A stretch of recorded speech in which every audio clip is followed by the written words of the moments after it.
കഴിഞ്ഞ ദിവസം ബ്രിക്സ് ഉച്ചകോടിയിൽ വെച്ച് ട്രംപിന്റെ പുതിയ നയങ്ങളെയെല്ലാം എതിർത്തുകൊണ്ടുള്ള ഒരു സ്റ്റേറ്റ്മെന്റ് പുറത്തു വന്നിരുന്നു. ബ്രിക്സിൽ പങ്കെടുത്ത രാജ്യങ്ങളെല്ലാം അതിനെ സപ്പോർട്ട് ചെയ്യുകയും ചെയ്തിരുന്നു. എന്നാൽ വരും വരായികളെക്കുറിച്ച് ഓർക്കാതെ അങ്ങനെ പ്രതികരിച്ചവർക്കെല്ലാം ഒരു മുട്ടൻ പണിയാണ് ഇപ്പോൾ കിട്ടാൻ പോകുന്നത്. തൻ്റെ പ്രധാന വ്യാപാര പങ്കാളികളായ ജപ്പാനും ദക്ഷിണ കൊറിയയ്ക്കും മേൽ സമ്മർദ്ദം ശക്തമാക്കിയ ട്രംപിനെയാണ് ഇപ്പോൾ ലോകം കാണുന്നത്.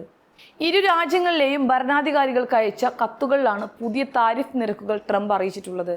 ഓഗസ്റ്റ് 1 മുതൽ ഇരു രാജ്യങ്ങൾക്കും 25% താരിഫ് നേരിടേണ്ടി വരുമെന്നാണ് ട്രംപ് വ്യക്തമാക്കിയിട്ടുള്ളത്.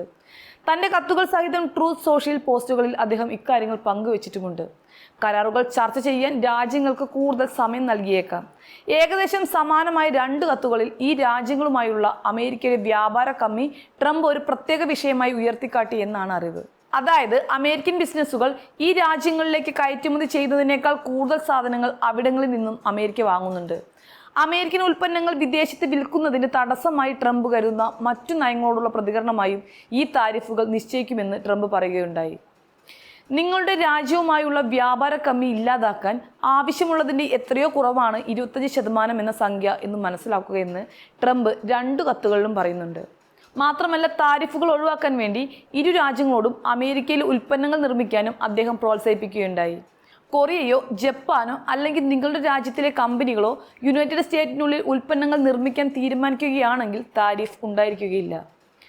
വാസ്തവത്തിൽ അനുമതികൾ വേഗത്തിലും പ്രൊഫഷണലായും പതിവായി ലഭിക്കാൻ ഞങ്ങൾക്ക് സാധ്യമായതെല്ലാം ഞങ്ങൾ ചെയ്യും.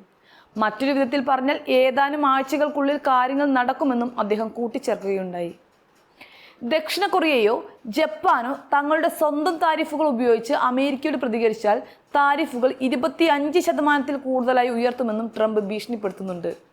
ഈ 2 രാജ്യങ്ങൾക്ക് മാത്രമല്ല, മ്യാൻമാറിനും പുതിയ താരിഫ് പ്രഖ്യാപിച്ചിട്ടുണ്ട്.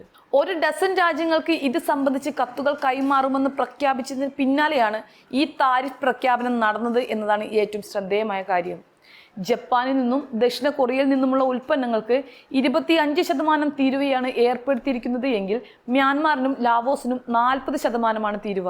തായ്ലൻഡ്, ദക്ഷിണാഫ്രിക്ക, Bangladesh, Kazakhstan, Indonesia, Tunisia, Malaysia, Serbia, Cambodia തുടങ്ങിയ രാജ്യങ്ങൾക്കുള്ള താരിഫ് കത്തുകളും ട്രംപ് പങ്കുവച്ചിട്ടുണ്ട്. വ്യാപാര കരാറുകളിൽ ഒപ്പിടാനുള്ള അവസാന തീയതി അടുത്തു വരുന്നതിനാൽ ട്രംപ് ഭരണകൂടം കത്തുകൾ അയച്ചു തുടങ്ങി. മാത്രമല്ല, രാജ്യങ്ങൾ കരാറുകളിൽ എത്തിയില്ലെങ്കിൽ US ഇറക്കുമതി തീരുവകൾ ഏപ്രിൽ മാസത്തിലെ ഉയർന്ന നിരക്കിലേക്ക് മാറ്റുമെന്നും മുന്നറിയിപ്പും അമേരിക്കയിൽ നിന്നും വന്നിട്ടുണ്ട്. ട്രംപിന്റെ കത്ത് ആഗോള സാമ്പത്തിക രംഗത്ത് പുതിയ ചർച്ചകൾക്ക് വഴി തെളിയിച്ചിരിക്കുകയാണെന്ന് പറയാതിരിക്കാൻ വയ്യ. അതേസമയം ഇത് സാമ്പത്തിക മാന്ദ്യത്തിനും ആഗോളതലത്തിൽ സാമ്പത്തിക പ്രതിസന്ധിക്കും കാരണമാകുമോ എന്ന ആശങ്കയും ഉയരുന്നുണ്ട്.